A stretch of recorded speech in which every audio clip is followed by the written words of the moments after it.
नमस्कार, मैं हूं वैशाली और आज वेदिका के माध्यम से हमारे पास one of the top astrologer mister Gunjan Mehra ji, जो कि एक पैरानॉर्मल एक्सपर्ट भी हैं, वो हमारे साथ स्टूडियो में मौजूद हैं। जैसे कि आज तक हम इनकी बहुत वीडियोस देखते आए हैं, ब्लैक मैजिक से रिलेटेड, शावर विद्या से रिलेटेड। तो आज गुंजन मेहरा जी से हम कुछ सवाल पूछेंगे जो कहीं अनसुनी बातों में से एक होगा और एक इंटरेक्शन रखते हैं इन चीज़ों के बारे में जिनके बारे में हम आज तक समझते आए थे कि फॉर अ बैड कॉज है या मिथ है या जो भी है। तो गुंजन मेहरा जी, आप हमारे साथ कुछ सवालों के जवाब दें और हमारी जो भी ऑडियंस आपकी वीडियो देखती हैं और जो भी उनके मन में क्वेश्चंस अराइज होते हैं आपकी वीडियो देख के, उनमें से कुछ क्वेश्चंस हमने कलेक्ट करे हैं और वो हम आपसे पूछना चाहेंगे। जी, हो सकता है ये क्वेश्चंस कुछ ऐसे हों कि काफ़ी लोगों को समझ आए नहीं है, हो सकता है कि मैं गलत क्वेश्चन पूछूं या कुछ भी है, बिकॉज मैं एक्सपर्टाइज नहीं हूं, बट आपसे एक फॉर्मल डिस्कशन भी बहुत ज़्यादा मायने रखता है। तो बहुत बहुत शुक्रिया, आपने अपना कीमती समय हमें दिया। तो जैसा कि आपने अपनी पास्ट वीडियोस में हमेशा ब्लैक मैजिक से रिलेटेड बात करी है, शाबर विद्या से रिलेटेड करी है, वशीकरण से रिलेटेड बात करी है, और आपकी एक लाइन जो आपने हर वीडियो में कहा है कि गुंजन भैया जी हमें कहते हैं कि religion is a support to life and solution lies within karma. हमारे कर्मा में सारा सोल्यूशन है। तो आप कुछ इसे इलेबोरेट करेंगे, कुछ हमारी ऑडियंस को इस तरीके से समझाइए, क्योंकि ये एक लाइन का बहुत डीप मीनिंग है जो हम समझना चाहेंगे एक आम जनता के नाम से, एक लेमन लैंग्वेज में। Thank you so much Vaishali for my introduction. तो वैशाली ने जो सवाल किया, हाँ, मैं अक्सर अपनी हर वीडियो में ये बात बोलता हूँ, religion is a support to life, solution exist in karma. तो इसको अगर मैं इलेबोरेट करूँ तो बहुत सारे लोग अक्सर मुझसे एक सवाल पूछते हैं या बोलते हैं कि सब कुछ अगर पहले से ही लिखा है तो हमारे को किसी भी शास्त्र की या किसी भी चीज़ की या कर्मों के गाइडेंस की ज़रूरत क्यों है। तो कर्म हमारे जीवन में एक सबसे इम्पॉर्टेंट रोल प्ले करते हैं। अगर हम श्रीमद् भगवद गीता की बात करें तो भगवद गीता में भी इस बात को बार बार कहा गया और बोला गया है कि कर्मण्यवाधिकारस्ते माँ फलेषु कदाचन मात कर्म फले तुर्भो मात शंभु तवि कर्मणि। तो भगवद गीता भी विशाली हमें यही बताती है कि कैसे कर्म ही जीवन का आधार है। अब ईश्वर ने बहुत कुछ लिख दिया हमारे जीवन के लिए, ईश्वर ने बहुत कुछ लिखा है, भगवान ने लिखा है आपके साथ ऐसा होना है, ऐसा होना है, लेकिन उसने कर्मों के माध्यम से हमारे जीवन में होने वाले परिवर्तन को हमारे लिए छोड़ दिया है। उसने कहा है कि आप कर्म करो, आपके कर्म बदलेंगे, कर्म अच्छे होंगे तो आपके जीवन में अगर कुछ खराब आपके जीवन में जीने के लिए लिखा है तो उसे बदला जा सकता है कर्मों के माध्यम से। तो कर्म जीवन का आधार है और मुझे लगता है कर्मों के माध्यम से ही हमें अपने जीवन में बहुत सारे परिवर्तन करने को मिलते हैं। तो भाग्य कर्मों के माध्यम से बदला जा सकता है, भाग्य के माध्यम से कर्म नहीं बदले जा सकते। इसलिए किसी भी मेंटोर का या एस्ट्रोलॉजर का या कोई भी गाइड है या स्पिरिचुअल गाइड है, उसकी जिम्मेदारी कर्मों के गाइडेंस की है, ना कि किसी के भाग्य के परिवर्तन की। जैसा कि हम सब जानते हैं कि कर्मा सबसे सुप्रीम है, Karma is all that matters. तो गुंजन जी, जैसा आपने अपनी पुरानी वीडियोज़ में पैरानॉर्मल एक्टिविटी के बारे में डिस्कस किया है, काफ़ी लोग ऐसे होते हैं कि पैरानॉर्मल एक्टिविटी, नेगेटिव एनर्जीज़, हम पे किस चीज़ का क्या इफ़ेक्ट हो रहा है, इस चीज़ को नहीं पहचान पाते और अक्सर ऐसी कोई भी चीज़ होने पर एक गलत ट्रैप में फंसते हैं, गलत लोगों से कंसल्ट करते हैं और उसको सही करने की जगह उसमें उस ट्रैप में फंसते जाते हैं। जैसा कि आजकल एक जैसे लोगों ने बिज़नेस बनाया है, इस चीज़ को एक बिज़नेस बन गया है कि नहीं, अगर किसी को कोई प्रॉब्लम है तो यही सोल्यूशन है और ऐसा ही करना पड़ेगा, चाहे वो सोल्यूशन दूसरे को हार्म क्यों ना कर रहा हो। तो आप इस चीज़ में क्या गाइड करेंगे अपने ऑडियंस को, कैसे उनका एक कॉन्शियस माइंड इस चीज़ की तरफ डाइवर्ट करेंगे और उनको ये चीज़ बताएंगे कि ये गलत नहीं है, इसका एक प्लस और माइनस दोनों है। तो हम उसे किस तरीके से अपनी लाइफ में समझ सकते हैं, क्या कॉन्शियसनेस और अवेयरनेस आप लोगों में शेयर करेंगे? बहुत अच्छा सवाल पूछा है वैशाली आपने, और ये एक सच्चाई है कि जिस तरीके से स्पेसिफिकली हमारे देश में रिलीजन को परोसा जा रहा है वो दो पिलर्स पे आके खड़ा हो गया। डर और लालच। अगर डर नहीं परोसेंगे तो कुछ भी मतलब कमा नहीं सकते, लालच नहीं देंगे तो कुछ नहीं कमा सकते। तो दो पिलर्स पर इस इंडस्ट्री को खड़ा कर दिया, जबकि जैसे मैंने पहले भी बताया कि religion is a support to life, solution exist in Karma.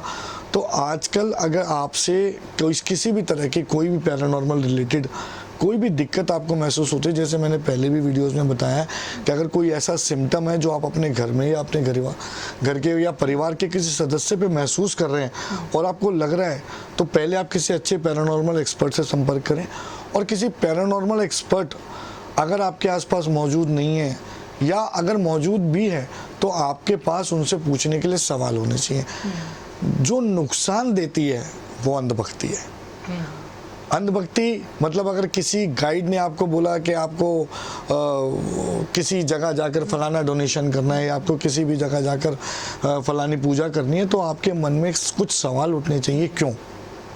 और उस क्यों के साथ साथ अगर वो आपसे कुछ ऐसी चीज़ कराते हैं जो आपके मन को डाइजेस्ट नहीं हो रही है, तो किसी मजबूरी में उस काम को ना करें और उसके लिए अपने मन के अंदर उत्पन्न हो रहे सभी तर्कों को शांत करें। और जब आपके तर्क शांत हो जाएं, जब आपको ये महसूस हो कि हाँ जो मुझे गाइड किया जा रहा है वो सही है, तभी उसको फॉलो करें। क्योंकि हाँ ये सही बात है कि लालच के माध्यम से मिसगाइडेंस बहुत ज़्यादा उपलब्ध है, लेकिन सारी गलती मिसगाइड करने वालों की नहीं होती, मिसगाइड होने वालों की भी उतनी गलती है। तो जैसे कि हमें कोई सिम्टम अगर महसूस हो रहा है पैरानॉर्मल, देखो, और सबसे पहले तो ना इसको समझना बहुत ज़रूरी है पैरानॉर्मल को। जैसे मैंने पिछली वीडियोज़ में ही बताया कि पैरानॉर्मल क्या है। पैरानॉर्मल एक तरह की नकारात्मक ऊर्जाएं हैं जो अलग अलग माध्यम से हम तक पहुंचती हैं। किसी के पर्पसली हमें उस पर कोई लोग हमें पर्पसली हमारे साथ कुछ ऐसी नेगेटिव क्रियाएं करते हैं, या कोई लोग पर्पसली हमारे साथ ऐसा करते हैं, या हम अचानक से किसी ऐसी जगह से गुजर रहे हैं जहाँ इन नकारात्मक ऊर्जाओं का ज़्यादा प्रभाव है और वो प्रभाव हम पर या हमारे घर के किसी सदस्य पर पड़ गया है।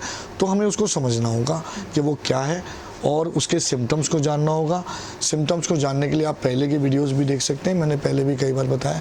सिम्टम्स को आप जानें, सिम्टम्स को अगर आप पहचान पा रहे हैं तो आप ज़्यादा आसानी से उसका इलाज कर सकते हैं।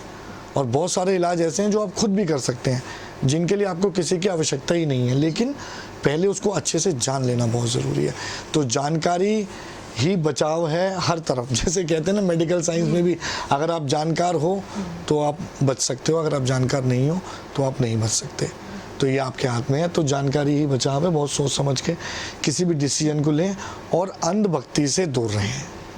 और जैसे कि आपने बात करी अपने शास्त्रों की, अपनी पुरानी वीडियोस में आपने अपने शास्त्रों का भी जिक्र किया है। आजकल वेदाओं को, शास्त्रों को लोग बहुत कम मानते हैं और इसका इस्तेमाल लोग गलत चीज़ में बहुत करते हैं। शास्त्रों को जो हमें बेनिफिट देना चाहिए वो बेनिफिट ना मिलते हुए लोग उसको दूसरे को नुकसान पहुंचाने के लिए इस्तेमाल करते हैं। तो इस पे आप क्या कहना चाहेंगे? देखो वैशाली, मैंने हमेशा से अपनी हर वीडियो में ये बात कही है कि शास्त्र हमारी मदद के लिए बने हैं। हमारे लिए शास्त्र बने, हम शास्त्रों के लिए नहीं बने। तो सबसे पहले तो इस बात को समझ आना चाहिए कि कोई भी शास्त्र, कोई भी साइंस, कोई भी विद्या, कोई भी पूजा या कोई भी साधना वो हमारे लिए बनी है, वो हमें फ़ायदे देने के लिए बनी है। अगर हम उससे मिसगाइड हो रहे हैं और अगर उसके थ्रू हम अपने कर्मों को दूषित कर रहे हैं तो उसमें हमारा सबसे बड़ी गलती है। और सबसे बड़ी बात, जैसे अभी आपने कहा, शास्त्र और वेदों को, ऐसा नहीं है लोग इसका इस्तेमाल कम कर रहे हैं या इससे दूर हो रहे हैं। लोगों के साथ सिर्फ एक ही समस्या है, वो आजकल की स्पेसिफिकली मैं बात करूं यंग जनरेशन की, वो लोग, उनके पास कुछ सवाल हैं। अगर उनको उन सवालों के सही जवाब या लॉजिकल आंसर्स नहीं मिलते तो वो इससे दूर हो जाते हैं। और ये दूरी ही उन्हें अपने आप को शास्त्रों से दूर ले जाती है। रीज़न क्या है कि उनके पास कुछ तर्क संगत सवाल हैं और उनको उसके तर्क संगत यानी कि लॉजिकल आंसर्स चाहिए। अब जैसे किसी ने कोई सवाल किया और अगर उसको उस सवाल पे सिर्फ ये कहा जाता है कि आपका सवाल बेकार है और आप बस जाओ, जो आपसे कहा गया वो करो, जो मैंने कहा है वो मानो, तो ऑब्वियसली लोग इससे दूर होंगे। हमारे शास्त्रों में कभी भी ऐसा नहीं कहा गया कि किसी भी बात को आप अंधविश्वास कर लो। उसमें आपके हर सवाल का जवाब है। जैसे मैं एक बात कहता हूँ, श्रीमद् भगवत गीता अगर किसी ने पढ़ी है तो तो उसमें हर सवाल का जवाब दिया है, आपके हर सवाल का जवाब उसमें मौजूद है। लेकिन कहीं ना कहीं आजकल गीता को मानने वाले ज़्यादा हैं, ईश्वर को मानने वाले ज़्यादा हैं, पर गीता की मानने वाले कम हैं। तो गीता की मान लेंगे अगर हम, तो गीता को मानने की आवश्यकता ही नहीं पड़ेगी, ऐसा मेरा मानना है। बहुत बड़ी बात है, बहुत बड़ी बात है। समझने को तो ये बहुत बड़ी बात है। आपने अपनी पिछली एक वीडियो में कुछ 6 विद्याओं का जिक्र किया था, जिसमें वशीकरण विद्या, स्तंभन विद्या, बहुत सी विद्याएं आती हैं। उसमें से एक विद्या थी जिसका वर्णन आपने सबसे आखिरी में किया, मारण विद्या, जिसमें आपने बताया है कि वो विद्या किसी को भी बहुत आराम से मार सकती है। तो कहते हैं कि मरना जीना तो भगवान के हाथ में है, तो इसको हम अपनी लाइफ में कैसे कोरिलेट करेंगे?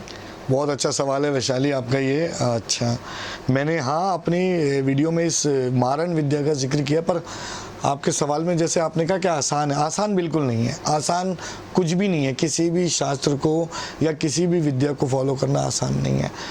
मैंने ऐसा जिक्र अपनी पिछली वीडियो में कहा है कि ये जो शास्त्र है, शाबर विद्या, इसका जन्म भगवान शिव ने किया था, और शिव के माध्यम से ही ये अलग अलग गुरुओं के माध्यम से हम तक पहुंची। जैसे मैंने बताया, शाबर विद्या को मच्छंदर नाथ जी ने हम तक पहुंचाया। शाबर विद्या को और रावण ने बहुत अच्छे से लोगों तक मतलब उसमें बहुत सारी चीज़ें, महारत थी उनको शाबर विद्या के अंदर। लेकिन जैसे मैंने हमेशा से कहा, कोई भी विद्या इंसान की मदद के लिए बनी है, उसकी सपोर्ट के लिए बनी है। अगर भगवान शंकर का ये काम है, सृष्टि के जैसे रचयिता ब्रह्मा जी हैं, पालनहार विष्णु जी हैं, तो संहारक भगवान शंकर हैं। तो भगवान शंकर को अपनी विद्याओं में वो सब चीज़ शामिल करनी थी जो संहारक के उद्देश्य की पूर्ति करती हो। लेकिन उसका उद्देश्य किसी को दुख पहुंचाना, तकलीफ पहुंचाना या किसी से बदला लेना नहीं है। मारण विद्या ऐसा नहीं है कि कोई आसानी से किसी को मार सकता है। ये एक शास्त्र है, और इस शास्त्र में अगर कोई इसका गलत उपयोग करता है तो वो गलत है। अघोर तंत्र का जो भी उद्देश्य है, अघोरी जैसे हम लोग बहुत सुनते हैं, या अघोर तंत्र की हम बात करते हैं, उसी में ये सारी विद्याएं आती हैं। तो अघोर तंत्र का उद्देश्य ये था कि जो भी अघोर तंत्र की साधना करेगा उसको भगवान शिव की कृपा से मोक्ष की प्राप्ति होगी, मुक्ति मिल जाएगी। तो अघोर तंत्र में आना और अघोर तंत्र को अपनाना का उद्देश्य मुक्ति और मोक्ष है, ना कि किसी को मारना या किसी के साथ दुर्व्यवहार करना। तो हर विद्या अपने अपने उद्देश्य के साथ जन्म लेती है, पर उसका मुझे लगता है जो सही और एकमात्र उद्देश्य है वो सिर्फ यही है कि वो हमारी मदद के लिए बनी है। तो अगर हम अपनी मदद के लिए, इंसान की मदद के लिए किसी इन विद्याओं का इस्तेमाल करें तो ज़्यादा अच्छा है। एक आखिरी सवाल जो मैं आपसे अब पूछना चाहूँगी, पैरानॉर्मल एक्टिविटी से रिलेटेड, वो ये रहेगा कि इस एक्टिविटी को सिर्फ महसूस किया जा सकता है, या इस दुनिया में ऐसे भी लोग हैं जो इसको होते हुए अपनी आंखों के आगे देख सकते हैं? देखो, महसूस तो बहुत लोग करते हैं, और अक्सर लोगों को ये महसूस होती है, लेकिन कई बार लोग इसे नज़रअंदाज कर देते हैं, और उनको लगता है कि ऐसा कुछ नहीं होता या कुछ नहीं है। और उसका एक बहुत बड़ा कारण है वैशाली, कि डर। उनको ये लगता है कि जो बाहर हमें डर परोसा जा रहा है, हम उस डर से बचें। जिस तरीके से हमें ये बताया जा रहा है कि पैरानॉर्मल चीज़ें होती हैं, हम ऐसे कई एक्सपीरियंसेस अपनी डे टू डे लाइफ में करते हैं कि कुछ अचानक से घट गया। आपने भी कभी ना कहीं महसूस किया होगा कि कुछ पीछे से गुजर गया, या कुछ अचानक से हमने महसूस किया, कुछ ऐसी जगह पर हमने ऐसी आवाज़ सुनी है जो शायद आवाज़ वहाँ पर नहीं आएगी। तो पैरानॉर्मल एनर्जीज़ का बिल्कुल, मैं हमेशा एक बात कहता हूँ, हर वो शब्द जिसका निर्माण हुआ उसका अस्तित्व भी है, और अस्तित्व में अगर पैरानॉर्मल एनर्जीज़ का नाम है तो उनका अस्तित्व है। अब पैरानॉर्मल एनर्जीज़ को लेकर जो लोग इससे दूर हो जाते हैं, जो इसे नज़रअंदाज करते हैं, तो कभी कभी उनको इसका नुकसान उठाना पड़ता है। इसमें दोनों की कमी है, जो इसको नज़रअंदाज कर रहा है उसकी भी, और जो गलत गाइडेंस कर रहे हैं उनकी भी। मैं ये समझता हूँ, पैरानॉर्मल एनर्जीज़ अगर हमारे आसपास या हमारे इसी संसार में मौजूद हैं, तो उनका सही तरीके से जानना और उनका फिर सही तरीके से इलाज करना वो बहुत ज़रूरी है, किसी भी तरीके से। एक सवाल जो आपने ये चीज़ बताई, नज़रअंदाज, लोग अक्सर इस नज़रअंदाज को कहते हैं कि ये हमारा वहम था। क्या वो सच में हमारा वहम होता है, या सच में वो चीज़ घटती है, होती है, और जो महसूस लोग करते हैं वो एक्चुअल में होता है? देखो कई बार ऐसा होता है कि कुछ वहम भी हो, मैं ये नहीं कहूँगा, क्योंकि इंसान आज की डेट में ओवर थिंकिंग का बहुत बड़ा रिसोर्स बना हुआ है। सबको ओवर थिंकिंग हो रही है, सब एंजाइटी पेशेंट्स हैं। लेकिन अगर एक ही चीज़ हमने बार बार देखी, एक ही चीज़ हम बार बार महसूस कर रहे हैं, और कुछ ऐसा है जो बहुत साधारण नहीं है।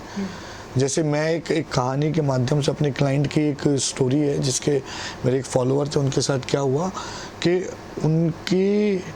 उनको रात को ऐसा महसूस होता था कि कोई उन्हें छू रहा है, और लिटरली ये छूना वो महसूस करते थे जागते टाइम भी, और बहुत बहुत ज़्यादा वो विजिबल था, और बहुत वो महसूस करते थे। जैसे अभी आपने कहा कि कोई पैरानॉर्मल एनर्जीज़ को सिर्फ देख सकता है, महसूस कर सकता है, या सामने वाला कोई देख सकता है, तो वो लिटरली उसको महसूस करते थे daily. She is a lady, और उसको लगता था रोज़ कोई उनकी कमर पे हाथ फेर रहा है, कोई उनके कंधों पे हाथ रख रहा है। तो लिटरली वो एहसास इतना विजिबल था कि जिसको देखकर उनको लगता था कि कोई कैसे, मतलब वो लोगों को समझा। जब वो किसी को बताते थे तो लोगों को लगता था आपका वहम है।